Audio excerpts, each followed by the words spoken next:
All right, Larry Krueger here from the Pig and a Pickle Krug Show with a little reaction to the Giants getting Blake Snell. And I thought it was a great move. I mean, how could you not say it was a great move? The Giants get a two-time Cy Young Award winner. They get him on a 2-year deal. The money's fairly reasonable. The need is significant. A couple things, though, I have to be said here. And one is that whether it's the agents driving this or the baseball side or the teams driving it, they've got to find a way to do this better because I mean this is a this is the reigning Cy Young Award winner in the National League, and there would have been a lot of people that would have bought tickets to games and made plans to come out and support the team if they signed before March 18th, a week and a half before the season starts. So I mean, it's just baseball just got a broken system. You got two sides that don't have a lot of trust. They're warring constantly. And I will say this, I mean, there is a little bit of truth to the people who are like, Boris, what's wrong with baseball? Boris. In some ways it is Boris. I mean, just take a look at these clients he had this offseason. He demanded $200 million for Cody Bellinger and wind up taking 80. He was asking for $150 million for Matt Chapman. And Matt Chapman is going to make 54 total $1 million. And now Blake Snell, he was talking 270. He gets 62. So, in some ways it is Boris making crazy demands. You hate to see it. It's the natural marketplace playing out before our eyes. It still, though, it just bothers you. I mean, it bothers you as a as a fan. You're sitting there watching that going, gosh, this is so, can't these guys get this done any sooner? But that aside, Giants are getting a pitcher in Blake Snell, who Bob Melvin obviously knows really well. He was 14-9 last year with a 2.25 ERA. 2.25. Now he hasn't been able to put that together, right? 14-9 with a 2.25 ERA this year. He was awesome as well in 2018 when he went 21-5 with a 1.89 ERA. He won the Cy Young in both years. How's he going to do now is the question. And at least the Giants got him at low money, but this is an exciting day for the Giants because this is the player they absolutely had to have. I mean, the rotation just does not stand up. You're not going to be able to run the guys they have out there. Now Kyle Harrison, Jordan Hicks, now these guys slot in more. I mean, it's really going to help everybody, but it's really going to help those guys because instead of pitching against everybody's 2 and 3, they're going to get everybody's 4 and 5 most likely because Harrison and Hicks will be pushed down in the rotation. And then you've got, of course, Alex Cobb coming mid-season. You could have Robbie Ray coming mid-season. Keaton Wynn's a good arm. Obviously, Logan Webb, who's not been awesome this spring, but obviously he's the top of the rotation. So the rotation now with Snell and Webb at the top gives the Giants a totally different look. And I'm glad they did it. Why? Well, let's first lay out there they need to spend money. This idea that the Giants don't have money is the biggest laughable thing. They bought their team for $100 million in 1992. It is worth $4 billion today and is only promising to go up to $5 and $6 and $7 and $8 billion in the years that lie ahead. So this idea that, it would be prudent for them not to spend their money. What are we talking about? At the end of the day, you build the team that you think, you spend the amount of money that you need to spend to build a competitive team. And it's just unfortunate that it took this long, but now at least they've got a competitive rotation. And if things break right in front of Camilo Doval, they might have a very exciting bullpen. And now they don't have to lean on Mason Black. They don't have to lean on Roop, who's got a killer fastball curveball combination, by the way.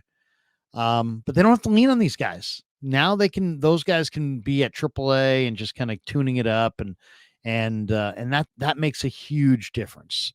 So for the Giants, I mean, it's a Logan Webb, Blake Snell, Kyle Harrison, Keaton Wynn, Jordan Hicks rotation with Robbie Ray and Alex Cobb to impact the thing in the middle of the year. So that's now you're talking about a representative rotation. It's amazing what one big signing will do for your rotation. And then the bullpen, it's Camilo Doval, who's a terrific young closer, the Rogers brothers, Ryan Walker, Luke Jackson, and whoever else. I mean, I don't know, Amir Garrett. He's been in trouble a lot this during the Cactus League, but he throws hard for sure. He's a lefty. Do they go with some of the Randy Rodriguez or some of these guys? We'll see how that Ethan Small is a good pitcher. I know he just got hurt. Kaiwei Tang has been sent out, I believe, to the minors, but Kaiwei Tang, I think, is a future Giant rotation piece. So how they kind of round it together. What are they going to do with Joey Bart? I mean, will Patrick Bailey hit? There's all kinds of questions, but I mean, they're not totally bare right now. I mean, now it's a representative outfit.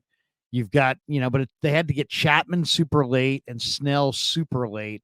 And I guess it's worth it to save a few bucks, but man, it just doesn't seems like there's way, way better ways to build a ball club than to wait till the middle of March. But maybe it's all Boris. Maybe it's all Boris. But the bottom line is the Giants have a club they bought for 100 million and it's worth 4 billion. And for that reason, they've got plenty of money to spend and they need to spend it. And they did. So good for them. And now let's see it. Let's see what this year brings. Are they going to be competitive? Are they not? I'm hoping they are. My big question for the Giants is in the outfield. Yastrzemski to me doesn't look like much. I like Jorge Soler. Ramos has been sent out. Meckler's been sent out. Jung Hoo Lee. I was talking to Marty today. I said, Marty, what do you think Jung Hoo Lee's going to hit? I'm thinking he's going to say something like 295 or 285, 275. He's like 255. So now you're going to have a guy at the top of your lineup hitting 255 if Marty's right. That's low.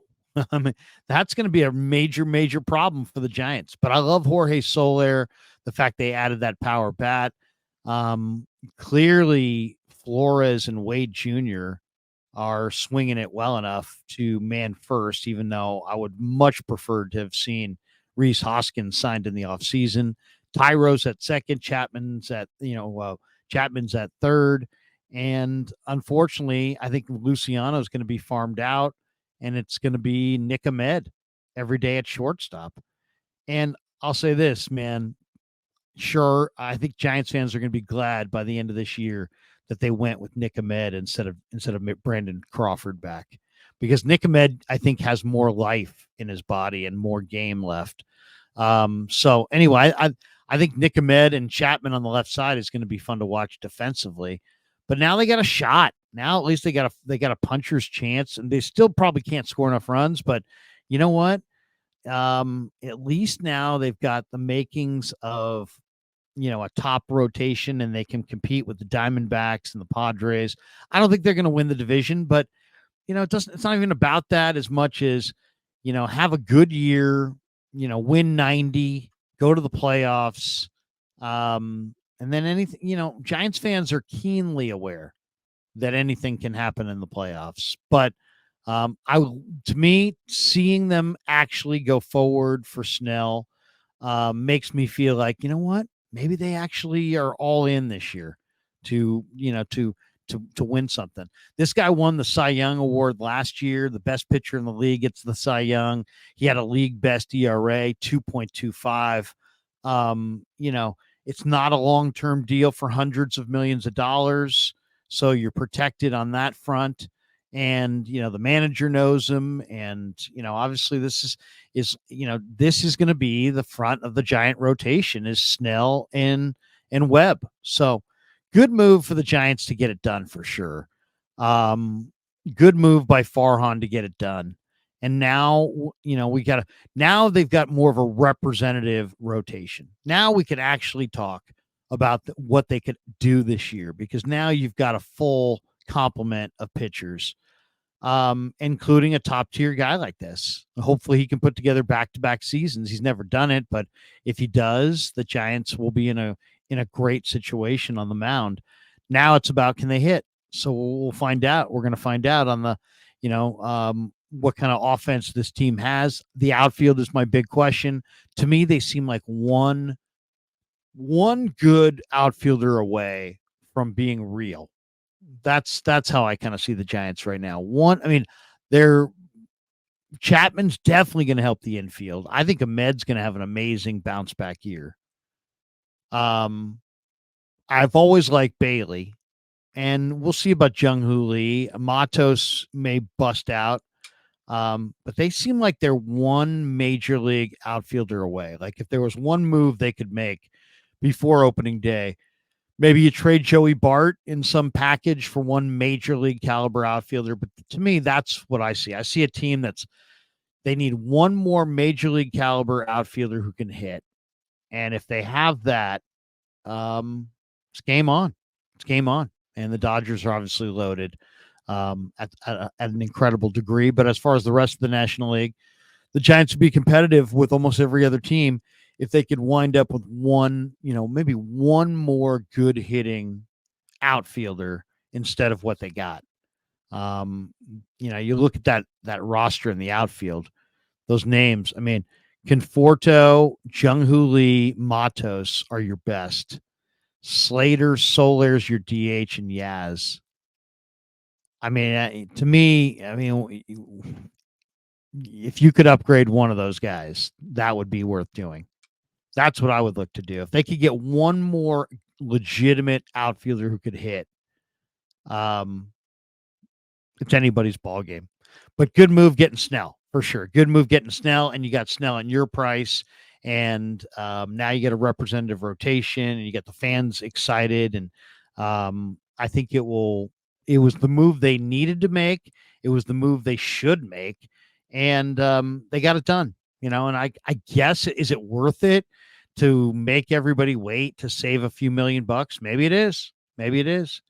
Maybe that's the genius of Farhan that we're not really seeing. But we'll see. We'll see. To me, this puts them one good bat away from really being a team to watch for in the National League West this year. And I hope they get it done. I hope, as they pare the roster down, they find a way to add one really good hitter, because if they get one more good hitter in the outfield, I think this is the kind of team that, could surprise this year in the NL West. All right, thanks to our sponsors, Pig and a Pickle, 2 locations, Emeryville and Corte Madera. They're open 7 days a week from 11 a.m. till 8 p.m. or until they run out. We're also brought to you by Marin Auto Glass, marinautoglass.com. Underdog Fantasy, check the link in the description. Use that promo code Krug, and they will match you up to your first $100. And thanks to Sharp Corner Sports Cards and Collectibles in Pacific Grove. Call Anthony Catania, 831-521-5264. Thanks to all of you for supporting The Krug Show on YouTube.